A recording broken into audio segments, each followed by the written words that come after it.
Привіт, я Дмитро, а ви на каналі Orkov.net. Сьогодні я в кадрі знову не один. У мене в гостях дуже поважна, шанована, авторитетна людина, великий професіонал своєї справи і просто гарна людина. За обставинами ви не будете бачити його обличчя і називати я його буду, наприклад, Олег. Тому це Олег, оце все його арсенал. Зараз ми потроху будемо його діставати та хвастатися перед вами. Правильно? Так точно. Але перш за все я хотів би задати декілька, умовно кажучи, особистих питань. Зважаючи на ті питання, спори, які виникають в інтернеті, я би хотів у реального військового запитати його про деякі речі. Наприклад, з чим ви воювали, це був Калашніков, який з них, яке ваше ставлення до калаша, чи розумієте ви, чи є для вас різниця між п'ятеркою і сімеркою, і як ви ставитеся до тюнінгу калаша? Тому що те, що я бачу, багато коментарів є, що, наприклад, умовно кажучи, зовсім на передке ніякого тюнінгу не потрібно, ні ручка, ні тромікс, взагалі нічого. От як тобі держава дала, так ти ними користуєшся. Бажаю всім міцного здоров'я. В першу чергу хочу подякувати вам, пане Дмитро, за те, що стільки епітетів мені сказали лесних, але ж, мабуть, не заслуговую на це. Ні. Хлопці заслуговують, мої підлеглі, і побратими, безумовно, я ні. Але ж менше з тим. Відповідаючи... Я перепрошую, саме, зокрема, і за цю скромність, всі ці епітети, вони заслужені. Менше з тим, спробую вам відповісти на ваше запитання. Воно буде, мабуть, на декілька мати підпунктів на відповідь. Я не маю настільки бойового досвіду, який би дозволяв би мені судити по всім, скажімо, Збройним силам, по всім підрозділам. Але ж можу сказати від себе особисто. Що стосується калаша, безумовно, 5,45. 7,62 – це, мабуть, колись була цікава машинка, і все-таки бронебойно-зажигательний набій мав свої певні переваги. Не будемо говорити про те, що він псує ствол і так далі, тому подобне, бо це державне, і в принципі вважали, що держава веде ще. Якщо ми будемо говорити про взагалі про калаш і про примочки, як кожен хлопець, мабуть, де вже і дівчат багато, хто полюбляє зброю, воно, це іграшка, це доросла іграшка. Це є цікаві позашляховики, цікаво, що можуть мати постійний тюнінг без кінця, так і зброя. Але ж я мав честь починати воювати, боронити країну з 2014 року.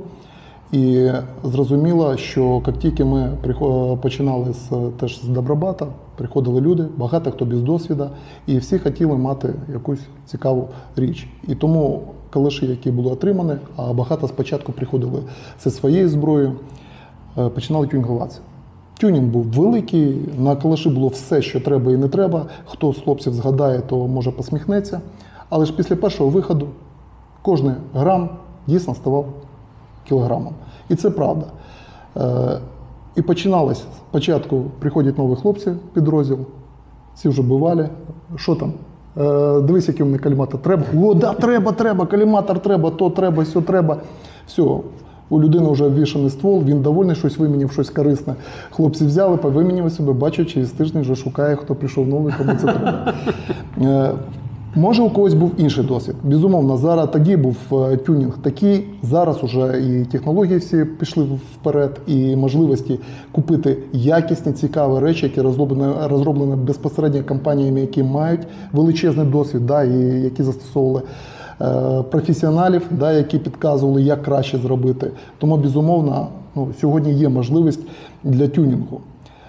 Тому на калаші, я думаю, що має все-таки, бо це розробка дуже стара, і тому вона не передбачала деяких, в тому числі і кріплення прицільних планок. Ми про ласточкин хвост не будемо говорити зараз, хоча це є теж жива історія. Тому, в принципі, кришки з можливості ствольної коробки, з планкою Пікатіні, цев'йо, яке дозволяло щось там поставити, що дуже дійсно буде необхідно. Ручка, про це ми навіть не говоримо. От. Але ж все це залежить дійсно від виконання завдань. Якщо людина в окопі там, або ходить на несення караульної служби, скажіть, навіщо нам це? Він отримав зброю, яка вона є, і з нею виконує завдання. Якщо ми говоримо вже про якісь штурмові дії або більш інтенсивне виконання завдань, де треба все-таки зі зброєю взяти всі потужності, які може надати. Це ми говоримо, я в слово хочу внести сенс, в тому числі, як і комфорт застосування зброї в різних умовах. Тому сказати про тюнінг, з одного боку, це справа особиста, з іншого боку, є дуже цікаві речі, які дозволяють Калашников поставити все-таки в більш зручні умови використання. Але ж, опять же, є багато хлопців, які не робили нічого і виконують завдання, дай Боже, інше. Тобто це індивідуальна справа, але ж я, як і багато людей, ставили тюнінг. На калашу мене стоїть приклад Жуков. Мені він сподобався, можливо, комусь ні, але мені він сподобався. І цівка від нашого українського виробника. Крупівський. Так точно. І це мені подобається. Багато чого поснімав, що було.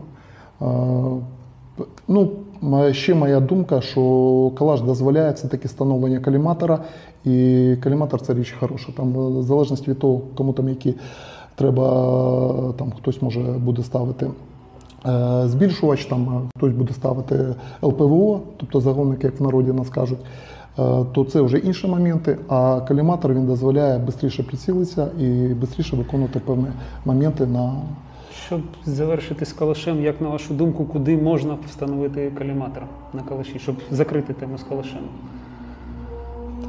Немає... Цівка, вмісто штатного целіка, куди, умовно кажучи, найкраще? Або на кришку ствольної коробки.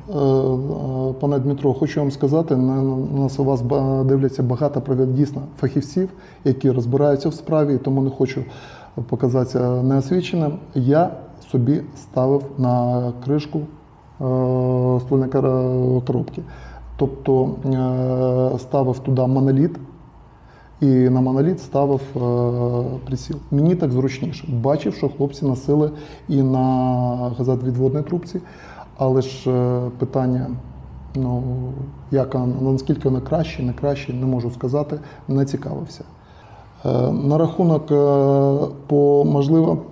наскільки виграє коліматор з механічними прицілюваннями, я точно сказати не можу. Зрозуміло, у мене, на жаль, праве око було поранено, і тому зір, на жаль, там знижується швидше, ніж на лівому. Тому сказати можу одне, що якщо ЛПВО стоїть і коліматор, то фахівці розраховували, можна виграти десь приблизно біля секунди. Можливо, 0,8, там біля секунди. Між коліматором і ЛПВО, тобто загонника. Окей. В чию користь? Коліматор. Для мене, то я вибрав для себе голографію, це Vortec Razor, а повсякденний, то Holosun 510. Прекрасний кут огляду і є можливість не втрачати драгоцінні секунди при прицілюванні і здійсненні пострілу, особливо в випадку десь якогось ближнього бою. Опять же, два слова. Сьогодні ми знаємо, що по тактиці ведення бою, особливо окопного бою, ми використовуємо, так сказати, по-сомалійськи. Тобто в випадку, якщо ворог підходить, а їхні засоби, там, і арти, і так далі, тому подобне, всі не дають голови підняти, плюс і снайпера у них непогані з'явились, то, як з'явились, вони і були, але ж вони стали більш активними на фронті, тому достав зверху, над головою, це теж потребує певних навичків, і так працюється. Тому все це ж індивідуально, але ж ми говоримо зараз в ідеалі, як би хотілося б, щоб твоя зброя виглядала і була більш функціональною. Окей, тоді з калашом закінчили. Я не відповів ще на один питання, 5.45 чи 7.62, 5.45. Вважаю, що 7.62, як я почав, що з БЗшка, це був, мабуть, один із таких найкращих варіантів застосування калаша проти навіть легкоброньованої, надзвичайно легкоброньованої техніки, тому можливості більше взяти БК 5.45. Є у нас там і ППшки, є ж багато набоїв, які дозволяють мати більш пробивну силу. Чому виникло питання зміни концепції зброї? Чому виникло питання заміни калаша на власну саме арку? Оскільки в моєму підрозділі дуже багато хлопців-ветеранів, да, які пройшли АТО ООС, і 24 число ми всі зустрічали, безумовно, всі, хто щось чув, знав, але ж, в принципі, воно застало нас зненацька. Тому, знов, першу зброю, яку ми отримували офіційно, я не говорю, у кого були 7,62, там свої на дозволах, там, про помпи взагалі говорити не буду, які більшість українців отримали або з вантажівок, або хто з ГУНП, хто з різних підрозділів, надавали з державної влади, правоохоронних органів мається на увазі, була отримана зброя. Тому під час виконання, поки українці не змогли відігнати ворога з наших північних територій, да, то, в принципі, питання багато не виникало і воювали з тим, що видали. На жаль, потім, як багато хлопців пам'ятає, що після того, як північ була зачищена від орків, ми мали наслідки. Тобто почалися розпорядження, в тому числі від командуючого СЛ ТРО, про здачу зброї. Спочатку це йшла мова про в кімнати зберігання зброї, потім в частини деяких приписане було добровольче формування і так далі тому подобне. Тобто ми мали наслідки, що до кінця 2022 року зброя мала бути вся здана. Оскільки ми були, наше місцезнаходження, наша база була в 120 кілометрах від державного кордону з Білорусі, то ми маємо які наслідки. Тобто ми здаємо зброю, потім, якщо вдруг що по БР, ми маємо прибути на певне місце за 3 години, а ми маємо ще в чергу стояти отримати зброю. Тобто, коли ми вже там прийдемо, не зрозуміло, чи ми дійдемо до свого місця, де ми маємо зайняти оборону і зупинити ворога разом, або ми вже будемо десь його зустрічати по дорозі. Тому питання після цих всіх коливань, да, які почалися, ми зброю всю, ту, що отримали, офіційно здали, і у мене постало питання в отриманні в зброї, якої буде боєць, кожен боєць буде мати її, по-перше, а по-друге, що нам не вистачить, ми підберемо на полі бою. Сподіваюся, що, думаю, достатню кількість орків ми якихось, сподіваюся, знищили би, щоб підняти щось з полю бою. А саме перше питання повстало в придбанні зброї. Це те, що штатна зброя, яку ми отримали на початку, це було в тому числі М14 для наших марсменів. Тому тоді ще ми так, марсмен, снайпер. Це зараз ми вже кожен раз розбирається, знає, які задачі перед ким стоять. Тоді для нас це було нове. То в виданні М14 були, на жаль, з такими дуже, м'яко скажемо, потрьопаними стволами. Навіть були випадки, коли на дистанції 150 метрів при пристрілці куля прилетала праскою, утюгом, якщо так говорити. Це дійсно я бачив, це не байки, це одне з моїх штатних снайперів. Розібрали, так точно, це правда. Може мені зараз глядачі скажуть, що я щось збрехав? Ні. Це було іменно так. Ми розібрали, подивилися, а там уже про нарізав, там особливо і говорити немає про що. Тому повстало питання, перше, це мали бути 308 для того, щоб хлопці могли перекрити певну дистанцію, прикрити наших штурмовиків і, безумовно, там, скажімо, виконувати далі завдання за своїм фахом і профілем. Тому перше були 308, а потім ми вже перейшли на те, що купляти. Тим більше, що ви всі пам'ятаєте, що зі зброєю була дуже велика проблема. Купити взагалі дуже було важко все. 7,62 відпала зразу, тому що перше, якщо ми говоримо в межах закону, хоча війна, все туди, бувало таке, що моїх бойців зупинили на посту працівники поліції, достали, а чого у вас бойові набої? Він каже, що ми з бойових їдемо, а які вони мають бути? Військовий стан ввели, а закон УК не поміняли, і тому ви розумієте, це ж ваша нештатна зброя. Кажуть, та почекайте, от моє посвідчення, от наша БРК, от ми то-то, то-то робимо. І навіть був такий неприємний, прикрий факт. Ми після цього зупинились, 7,62 відкинули, тому що, щоб знайти набой, ще треба знайти, у кого він зберігається, у кого він є в достатній кількості, що вони можуть дати. Ви маєте на увазі 7,62 на 39? Так точно, так. Під власну зброю. Так. І друге питання, це що купити варіант мисливський не було. Хоча це абсурд, військовий стан. Тому ми перейшли, вибираючи, що взяти, ми зупинились на арці. По-перше, 5,56 вже можна було, скажімо так, перезарядитися у хлопців, да, спецура, правоохоронці, да, вже мали таку зброю і такі набої на озброєнні, а було таке, часто ми виконували разом завдання. Це по-перше. По-друге, в магазинах стали з'являтися набої. А це значить, що, в принципі, ми могли підібрати в потрібному вазі, да, там, в ранах і так далі, тому подобне, те, що працювало б на наших стволах майже ідеально. Тим більше, що ви знаєте всі, що якщо десь в тіло заходить, в незахищену ділянку тіла заходить мисливська куля, вона робить набагато більше проблем, ніж заходить з сталевим сердечником. Тому ми зупинились на арках. Було потім такі російська мова ізискань дуже багато, а що взяти, а що витримає наші, скажімо так, умови. Не завжди є можливість почиститися, не завжди буде певна чистота, буде бруд, буде болото, буде ліс, буде волога, буде і так далі, тому подобне, буде окопи, будуть інші якісь завдання. І тому, в принципі, ми довго шукали, що ж можна взяти, щоб його взяти масово. Ну, дякуючи нашим друзям з різних магазинів, да, збройових, які нам робили хороші скидки.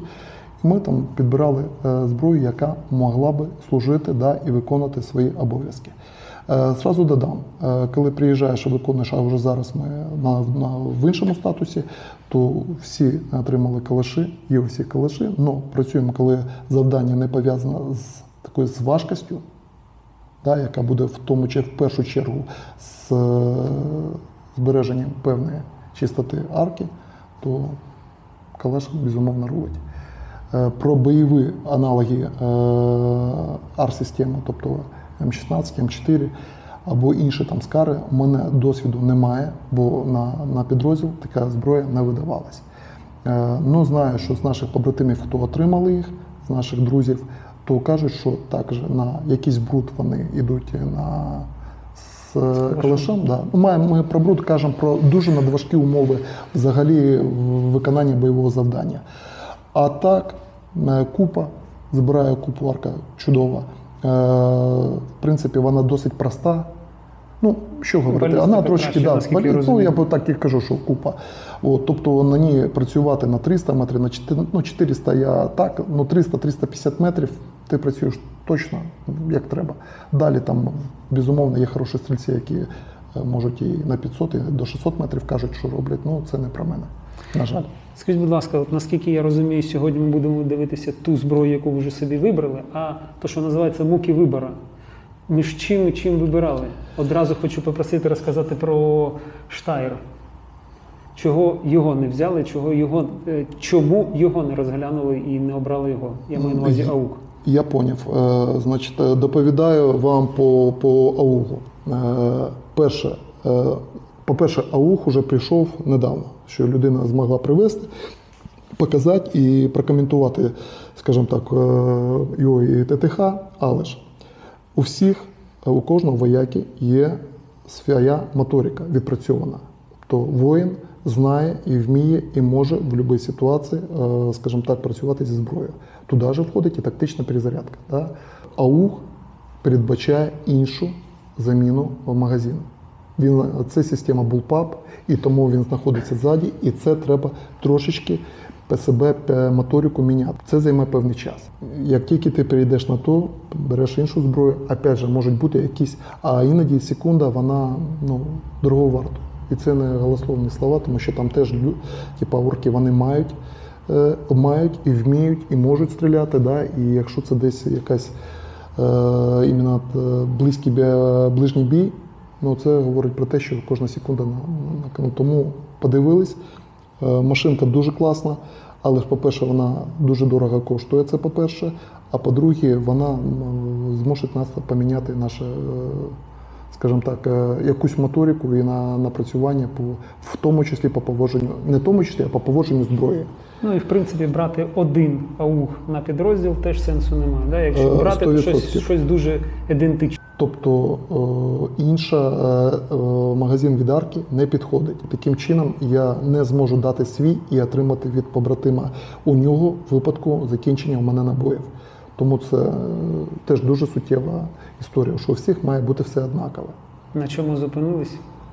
На Що які- придбали? Да, що придбали? Я вам скажу так, я не зупинився, пане Дмитро. Я чекаю, поки ваш чудовий магазин завезе зброю, знаючи ваш педантизм у відношенні до таких мілочей, як то кажуть, то я сподіваюся, що ви оберете ту зброю, яка мене повністю певний час влаштує. На жаль, по характеру я педант, і мені дуже важко, все хочеться, щоб все було максимально. Якість максимальна, наближена до всього максимально, витримає все максимально, стріляє теж максимально і так далі, і тому подобне. Це неправильно і так дуже важко вибирати речі, бо таких майже не існує. Але ж дуже, дуже хочеться. Тому, в принципі, є мрія там Heckler Koch, MR223 або MR556, як там в залежності називається для американського, для нашого ринку. А те, що ми можемо зараз придбати в магазині, то безумовно, що зараз в наявності, тому то більша частина не все-таки більш під комерцію. А комерція, вона, можливо, більше там зроблена по деталям, але вона може не мати того ресурсу. Тому, вивчаючи ринок, безумовно, Daniel Defense – це крута річ, яка ходить і буде ходити, і має велику купу там уже і настрілу, і люди не жаліються, а тільки радіють, працює добре. Коли не було такого ще більш-менш асортименту, FN-15 Патруль, бо здавалося, що FN Фабрик Національ Америка або Фабрика Національ Херстел, да, там в залежності від того, як вона називається фірма, яку випускає. Ми знаємо, що вона випускає ця фабрика для Збройних сил Сполучених Штатів Америки, FN-ки, і тому в принципі, є надія на те, що той завод і ті станки, які випускають цивільну, вони вже випускають і бойову або навпаки. Тобто, таке, як то кажуть, думка і тішиться. Да. Тому це є надія така, що якість і матеріалів, все, що вони не будуть видокремлювати цивільне від бойового. Крім семі-авто і фул-авто, тут ми розуміємо. Хоча там фул-авто там треба тільки я так розумію, що для себе розумію, що ми коли заливаємо, там залить огнем, да, там, при якось, але ж, як мій побратим каже з підрозділу, брат, у нас для цього є кулеметник. В принципі, логічно. Це, опять же, кожен, хтось стріляє так, хтось стріляє так. Ми за те, що у нас є такі можливості, то вчимося працювати пальцем. FN Scar, да, що це, але ж для мене він трошки заважкий, але ж це як бойова зброя, тому вважали, що проста гвинтівка, простий карабін, вибачте, FN-15 Патруль має виконати всі свої завдання, пов'язані з прямим його призначенням. Плюс хромований ствол, патронік, що ви сьогодні подивитесь, скажете, в якому воно стані. Далі для якихось більш-менш цілей, робота з машини і так далі, бо є завдання, які чисто в Русі, то був придбаний Adams Arms P2 Aper 1,5 дюймів ствол, довжина ствола. Вважав, що 16-дюймовий ствол для одних завдань, а ствол короткий буде, Aper короткий буде для інших завдань.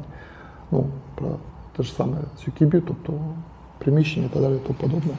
Але ж певний час повозив я цю сумку, плюс 12 магазинів, бо на себе стільки, скільки на мені є можливості розмістити споряджених магазинів, то я вам скажу, що я зрозумів, що це не той вибір. Особисто я, комусь може підходити. Але ж все своє ношу з собою і це забагато. І тому наступне було рішення взяти 14,5 дюймів, можливо поставити Low Tactical, хоча я думаю, що скоріше всього ні, бо вже був і є певні теж свої, тільки для транспортування він зручний. Low Tactical ви маєте на увазі, це складний адаптер, точно, складний адаптер. І таким чином, в принципі, поводження зі зброєю в автомобілі всі, хто має до цього відношення, знають. Тобто, як ти маєш її тримати. І, в принципі, 14,5 дюймів дозволяє його, якщо з віслом люди їздять і виконують, то це буде такий більш-менш оптимальний варіант, який дозволить мені і стріляти на відстані плюс-мінус 300-350 метрів, ну тобто 400 ярдів, да, і до 400 ярдів. Далі я теж куля має свою балістику і свої моменти, які треба враховувати з одного боку, і з іншого боку, щоб дозволити мені працювати або в окопі, або в прийомах, або я маю на увазі в прийомах дверних, або при штурмі, або зачистці, або утриманні здання, якоїсь будівлі. Ну, таким чином. Опять же кажу, що це все досвід, який я сам для себе напрацьовую, бо не було кому підсказати, не було кому розказати, бо на той час вже тут не до цього було. От, тому є люди, які цим займалися професійно ще задовго до повномасштабного наступу, і тому вони, безумовно, знають набагато краще, і тому я, можливо, роблю якісь помилки, коли розказую, але це безпосередньо мій досвід, і думаю, таких людей, як я, дуже багато. В итоге був куплен Кольт. Так точно, це останній був... 14,5. Так точно. Давайте їх по черзі будемо викладати. Тобто для роботи, скажімо так, для якихось невеликих дистанцій АКСУ.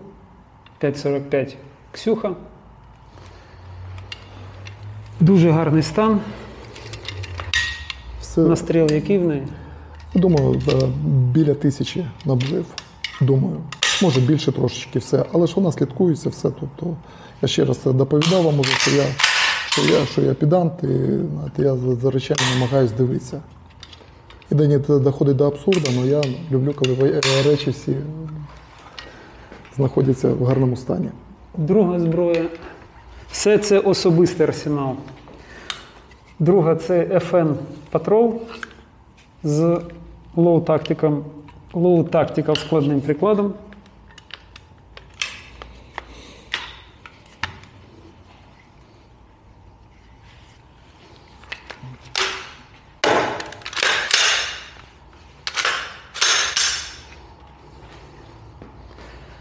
Особисто мені ця зброя подобалась і подобається.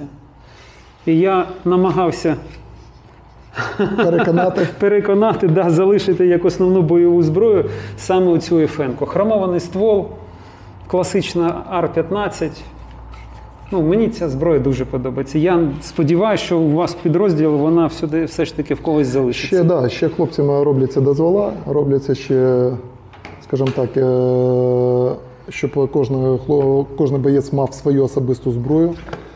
Навіть русі з бойових, коли виїжджають додому або якісь інші моменти, то людина не залишається без зброї, бо зброя має здаватися штатно при виїзді з позиції або мається на увазі з розташування виконання бойових завдань. Зараз тут десь піде фоном музика по-багатому. Отже,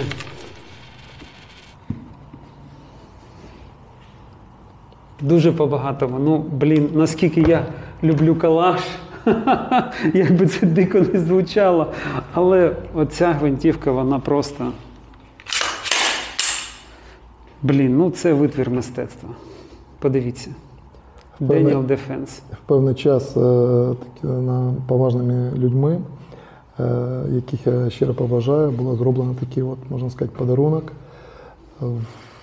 Десь через декілька місяців, 2-3 після початку бойових дій повномасштабних не зробили, щоб ми з нею воювали. Ну, це був особистий подарунок, вони знали моє відношення до зброї, сказали, що це буде ходити. Я запитався, обов'язково я її маю брати? Він каже, це твоє. І от воно моє стало вдома, бо це таку красоту було дуже... Так. Ще раз. Ви подивіться на це. 10,5 дюймів ствол. Кований ствол, хромірований, Government Profile, 5,56. Це просто... Це витвір мистецтва. До речі, вона йшла... Так точно, вона повністю, це комплект, який він йшов. Зі складним з адаптером, так? Крім коліматора, який був придбаний у вас. В принципі, на цьому відео можна закінчувати. Називати його витвір мистецтва, і закінчувати зйомку. До речі, хто хоче поставити Low Tactical і ще не знайомився з повною СТТХ його, при складеному прикладі стріляти не можна. Ну, один раз можна. Є думка, що можна, але у мене є такий острах, щоб не вирвало зуб, який тримає Тому і один болт-кар'єр. раз. Тому і один раз, тому що обов'язково вирве. Ну то, типа, останній шанс, да, після останнього шансу. Да. До речі, хочу акцентувати вашу увагу. Саме отакий варіант цівки, рісівський, Daniel Defense, я вважаю, для військової зброї він найбільш оптимальний. Через те, що маючи Пікатіні, планки Пікатіні з 4 боків, ви можете встановлювати будь-який обвіз, встановлюючи його саме на Пікатіні, він максимально чітко тримається саме на планці Пікатіні. M-Lock і Q-Mod, там на навантаження, нагрузка на кріплення, на мій особистий розсуд, все ж таки менше, ніж на різь. Тому, наскільки я розумію, всі зараз гвинтівки, які йдуть армійські, вони всі йдуть з квадрейлом. Виключно через те, що він здається незручним через його об'єм, да? Але зважаючи на те, що все ж таки встановлюючи щось на вашу зброю, він все, що ви встановите на вашу зброю, краще буде триматися на планці Пікатіні. Це особиста моя думка. Ну, її не хочеться, її в кофр не хочеться повертати.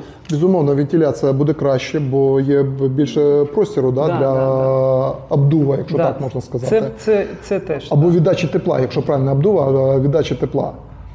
Ну і, звичайно, те метки на цівці, це теж данина поваги армійському минулому, теперішньому саме цієї цівки. Тобто те мітки, це дуже зручно, дуже по-армійськи. І, безумовно, так, зважаючи на те, що вона об'ємна, вентилюється вона краще, ніж будь-яка цівка на М-локі. І це теж дається в знаки при інтенсивній стрільбі з цієї зброї. Слухайте, я ще раз кажу, повертати її в кофр зовсім не хочеться. В найкращому значенні цього слова я вам заздрю. Це прям отличне оружие. Якщо б у нас була б можливість, як у американців, придбати зброю, в принципі, як вони це роблять, без зайвої бюрократії, да, що приходить і купляє там, з виключенням там, певних там, СБР, да, там, далі, тому подобне, що потребує там, окремих ліцензій АТФ, то я думаю, що для більшості українців це була б не розкіш, а реальна річ, які б вони б і країну захищали б, і home defense, що немаловажно, да? Бо людина озброєна, це вже говорить про те, що він зможе захистити свою родину. От. На жаль, як і ви, як і я, то хочеться і подарунок від близьких, і з надією, мені дуже жалко, тому що я собі зараз не зможу дозволити купити таку ж саму.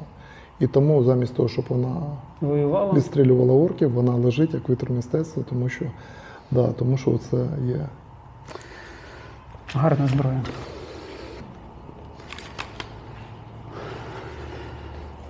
Отже, герой нашого сьогоднішнього відео, для якого ми, в принципі, зібрались сьогодні, це Colt M5.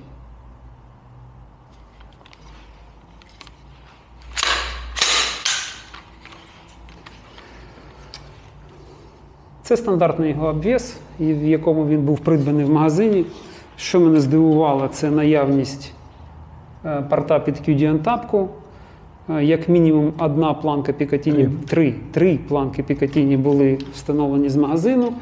І хендгард був... Це теж воно встановлено? Так, точно. Під руку. Ну, що ж, зважаючи на те, що, наскільки я розумію, в Америці вона продається без усього цього додаткового обвісу, це добре, це непогано. Це непоганий подарунок від магазину. Окей.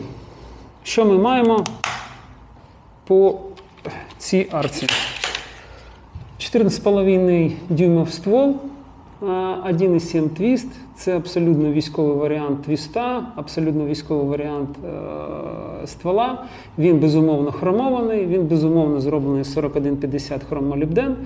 Але тут є таке одне уточнення.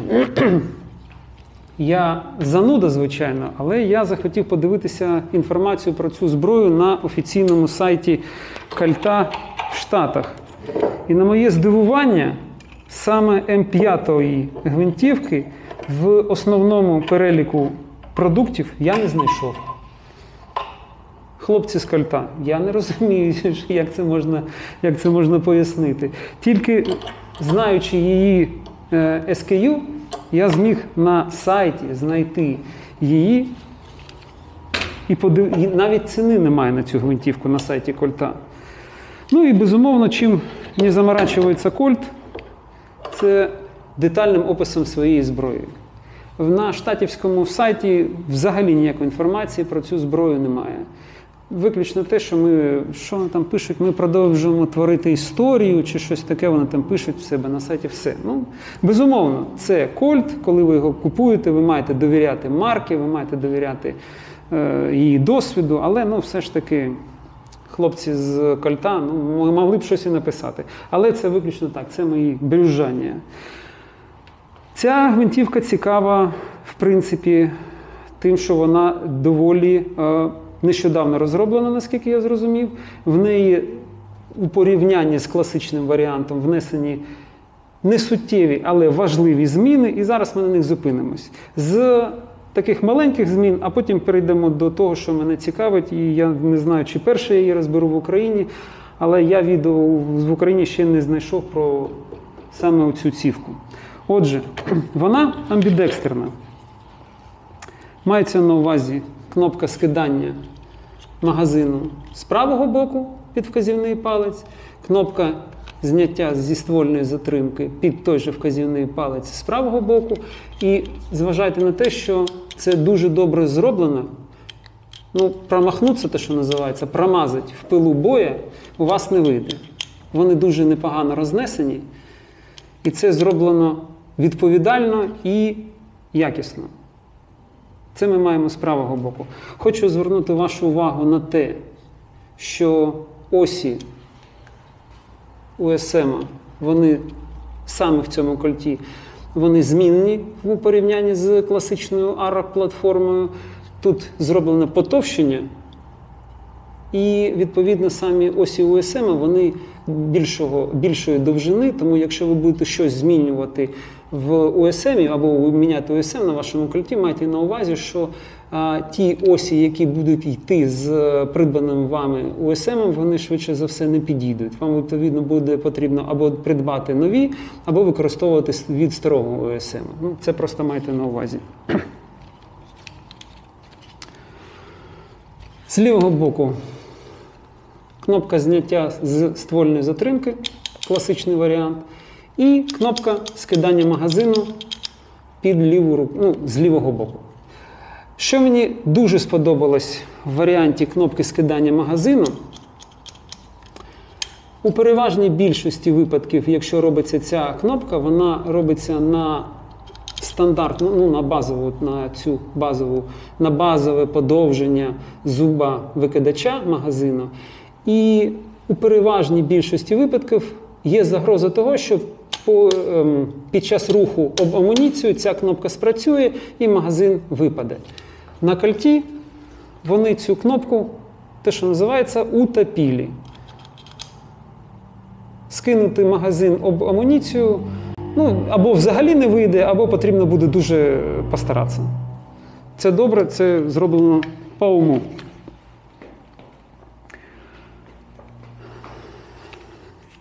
Стандартний мілспеківський варіант приклада, 310, наскільки я пам'ятаю, макпулівський.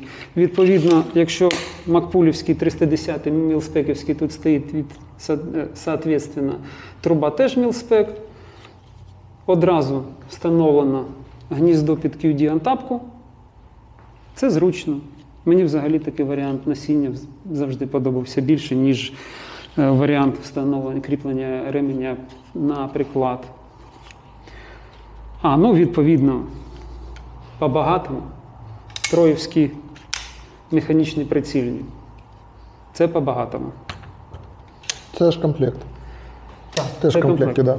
Ще раз, все, що встановлено зараз на цю гвинтівку не з коробки, це ще одна планка Picatinny. І Макпул ручка. А була стандартна, так? Так точно. Не з пекапська, з перемички. Чи під пальцевим упором, як вона правильно звучить? Предохранитель теж амбідекстерний. І, як і робиться, в переважній більшості випадків, він з правого боку зроблений коротший для того, щоб не заважати стрільцю, щоб не потрапляти під долоню, під палець вказівний, щоб це не заважало. З лівого боку він стандартного розміру. Все зроблено класично під амбідекстерне керування гвинтівкою. Ручка зведення Radeon Raptor. Безумовно, Colt, комплектуючи свої гвинтівки Radeon Raptor, зажадав, щоб його емблема теж була на цій ручці. Це класичний Radeon Raptor, амбідекстерний, чудова річ. Вже закінчується зовсім час? Ні, ще є. Як ви зрозуміли, це знову наша улюблена рубрика «Військова зброя». Знімаємо одним дублем, як вийде. Так, давайте подивимось на неї. Зброя нова, тому, в принципі, тут дивитися ствол ми будемо, але виключно з цікавості. Найцікавіше, що для мене є на цій зброї, і на чому зосереджує увагу виробник, це цівка. Що мається на увазі? Зараз на AR-платформах цівки встановлюються за таким принципом. Є барелнат, який тримає ствол, а вже охоплюючи гайку ствола, цівка тримається саме за гайку. До чого це може призводити? Під час інтенсивної стрільби гайка вона нагрівається, потім вона сідає, і все це через час може призводити до того, що цівка починає рухатися.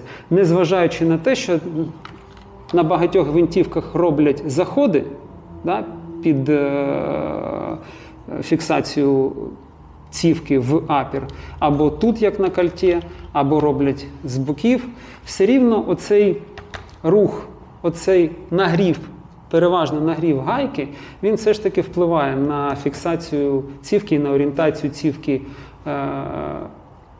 планки Пікатіні цівки відносно планки Пікатіні на апері. Що зробив Colt? І зараз ми подивимось з вами, що він зробив. Він зробив те, що реалізовано Скаром, те, що реалізовано Бреном. Він намагався зробити єдиний все це запчастю – апер з цівкою. Але, зважаючи на те, що все це не екструдовано, так як в Скарі, наприклад, було зроблено наступне. Цівка фіксується на продовження апера, а гайка ствола, вона заходить всередину і фіксується в апері вже самостійно.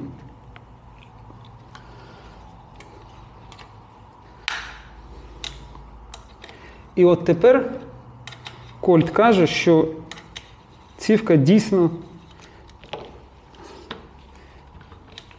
не фіксується за ствол, і відповідно ствол в нас вільно вивішений. В мене виникає наступне питання до Кольта. Якщо тепер в нас ствол вільно вивішений, то який він в нас був до цього? Коли нам постійно казали, що арка має вільно вивішений ствол.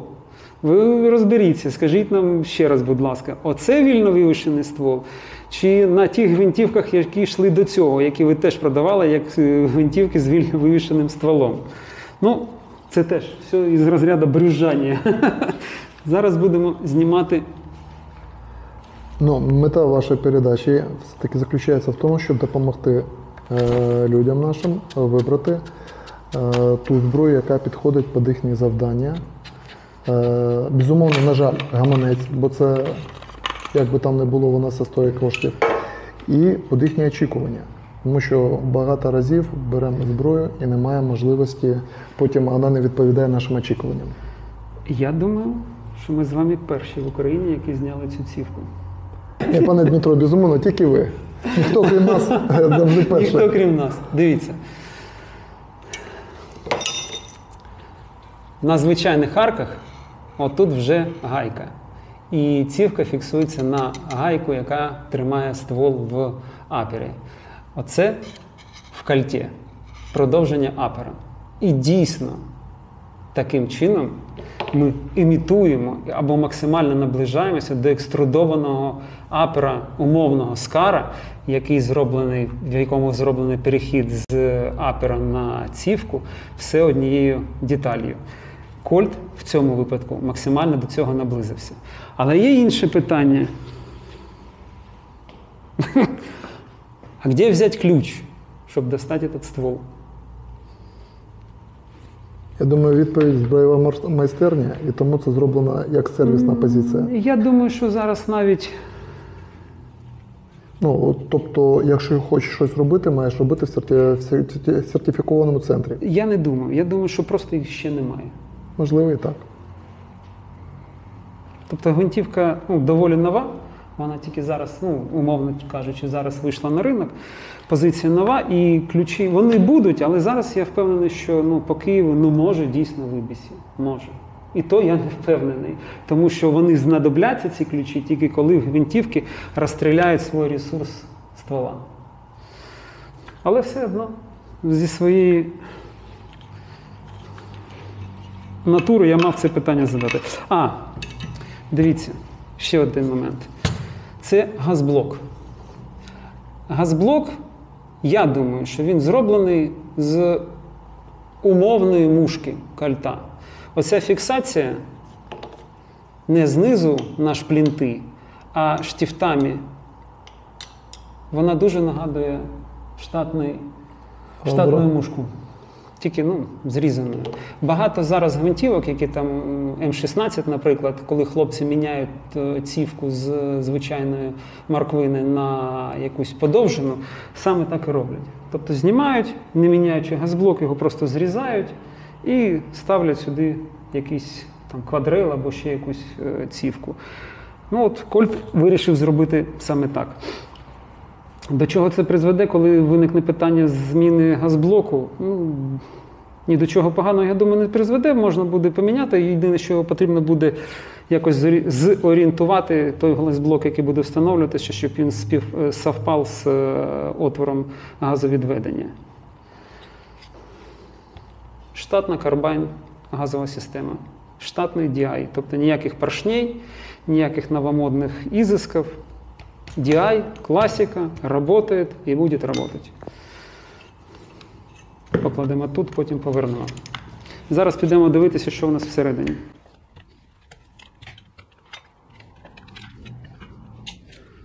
Класичний ОСМ.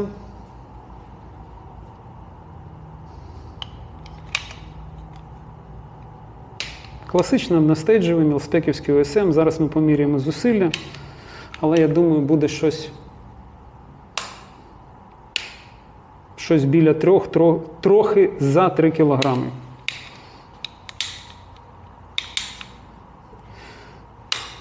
Дисконектор працює штатно, так як він і має працювати в новій гвинтівці. Зараз одразу поміряємо зусилля.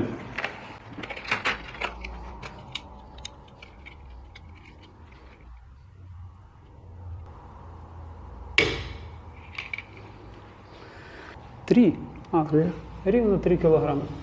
Рівно 3 кілограми, класичний мілспеківський спуск. Вже з коробки встановлений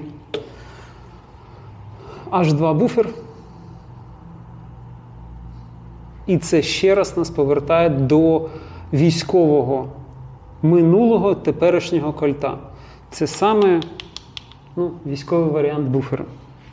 Військовий варіант буфера, військовий варіант УСМ. Зараз подивимося, що нам за стволом і з болтом. Я впевнений, що це буде ствол, безумовно, військового варіанту.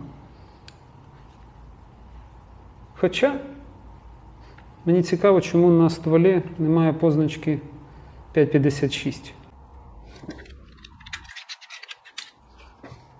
Болт, швидше за все, фосфатований. Знову ж таки, ніякої інформації на сайті кольта про матеріал болта і про матеріал лічини затвора, вибачте, немає. Все нове, все працює як має. Зараз просто заради цікавості відкриємо його, подивимось. Шпилька заподліцо.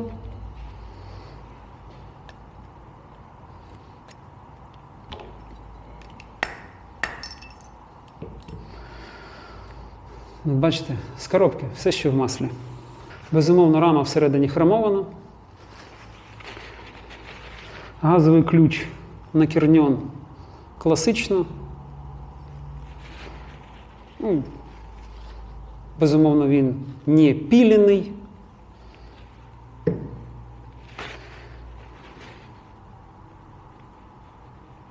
Ну, як на мене, кільця трохи...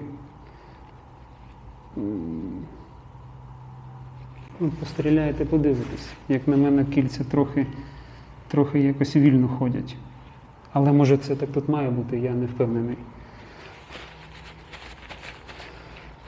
Так, остання швидка маніпуляція. Подивимося, що в нас всередині на екстракторі. Кільця немає гумового, є тільки пружина та всередині гумовий або поліуретановий циліндр. Як на мене, трошки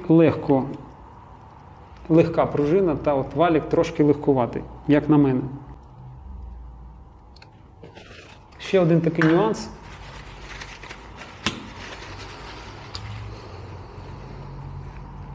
Оце те, що називається максимальне гражданювання. Тобто щось зробити з цією гвинтівкою, я не впевнений, що сюди можна встановити те, що називається фастехами, наскільки я пам'ятаю. УСМ такий сюди, напевне, не стане. Бароскоп. Ствол ми дивимося зараз виключно з цікавості.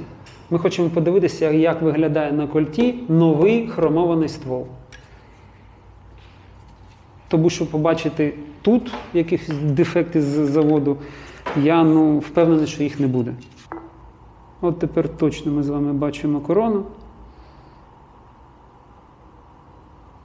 Все максимально геометрично правильно та класично сформовано.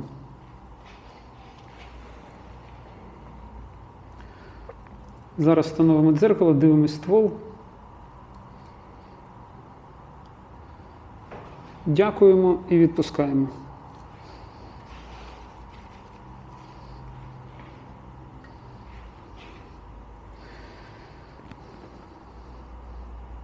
Отак виглядає хромований новий ствол кольта.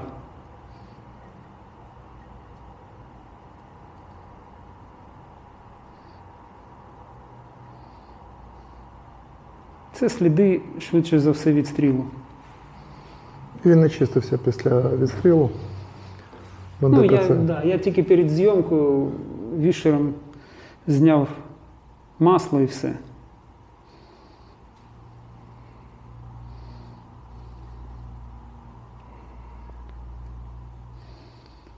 Так, зараз знайдемо наш отвір. Якщо знайдемо. Якщо не знайдемо, то залишки мастила, який я не встиг зняти. Так.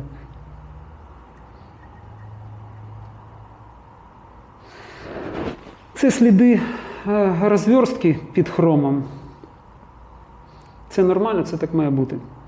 Хром лежить рівномірно, візуально рівномірно, ніяких питань тут виникнути не може. Оце вже наш пульний вход, він теж трохи під маслом.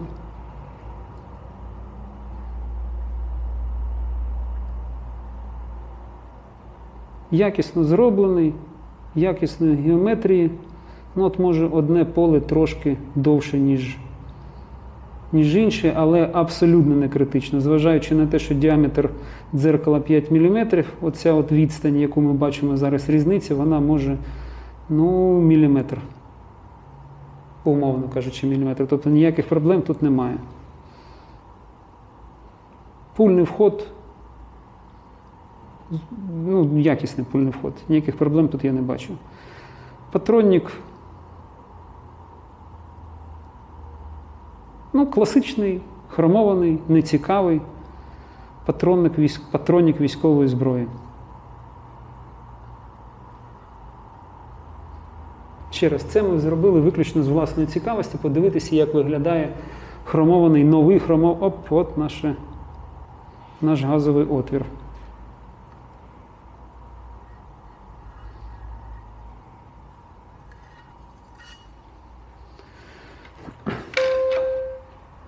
Все по класіки. Кольт М5. Чи зробили ці зміни Кольт кращим? На мою думку, так. Чи сподобався мені варіант кріплення цівки, такий розрекламований Кольтом? Так, мені сподобався. Я вважаю, що це та зміна, яку Кольт вніс в цю гвинтівку недаремно. Це дуже добрий варіант кріплення цівки. Ключі на ці гайки з'являться, може, місяць, два, три. Тобто питань тут не буде. Єдине, що мені не подобається візуально по цівці, це відсутність Т-позначок для військових. Хто розуміє, той розуміє. Для військових це має значення. Кольт, я не знаю чому, але заощадив на цих Т-позначках. Все, що можна сказати? Цікаво дивитися на гарну зброю. Кольт зробив гарний варіант зброї, мені він сподобався. Я впевнений, що вам у вашій роботі він дуже допоможе. Я хочу сказати тим людям, які дивляться нас з Росії. Кольт, it's a bad day for communism, комрад. Пам'ятайте це. Коли ця зброя з'явилася в Україні і була придбана нашими військовослужбовцями, це поганий день для комунізму, товариші. Дякую вам. Дякую вам, пане Дмитро.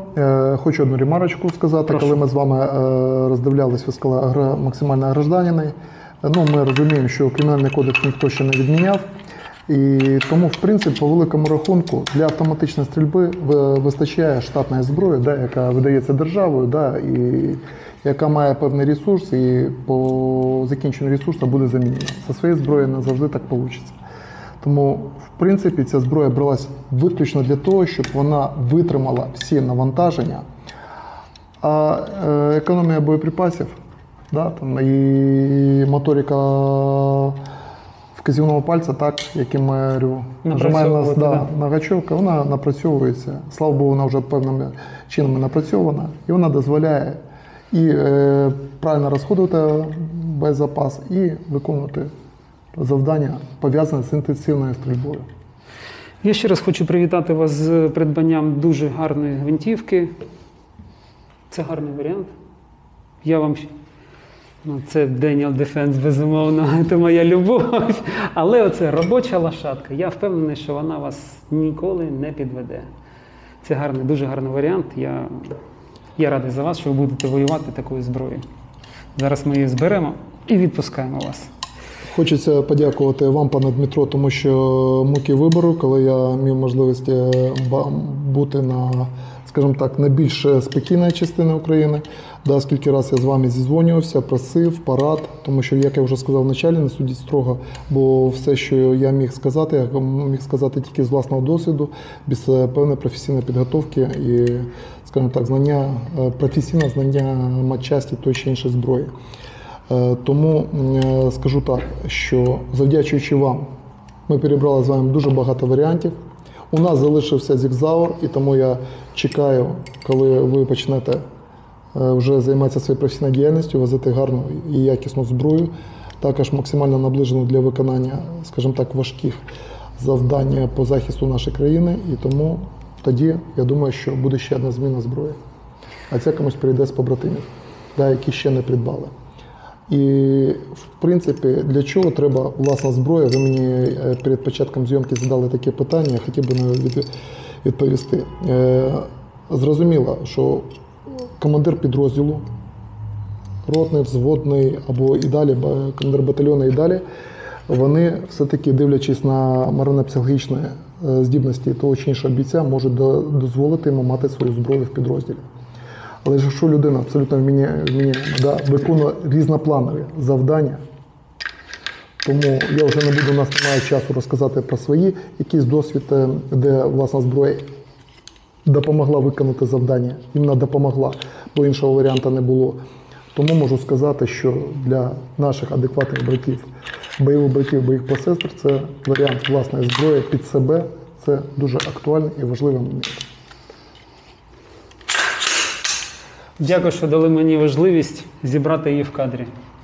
Дякую вам за те, що дозволили ще людям оприділитися, це по-перше. І по-друге, всім хочу подякувати побратимам за те, що поруч, волонтерам за те, що не залишають нас, а таким, як ви, за те, що ви залишаєтесь справжніми. Стільки допомоги, скільки йде від вас на фронт, це заслуговує, мабуть, всіх нагород світу. Але ж ми воюємо за нашу країну, за право жити в мирній державі. Все це В заради мирній України. самодостатній державі. Слава Дякую. Україні! Героям слава! Слава Україні! Героям слава! Дякую вам, всім дякую захисникам нашої батьківщини, всім жінкам, чоловікам, які взяли до рук зброю і пішли захищати у всіх значеннях цього слова і на всіх ділянках нашу батьківщину. Дякую вам і на все добре.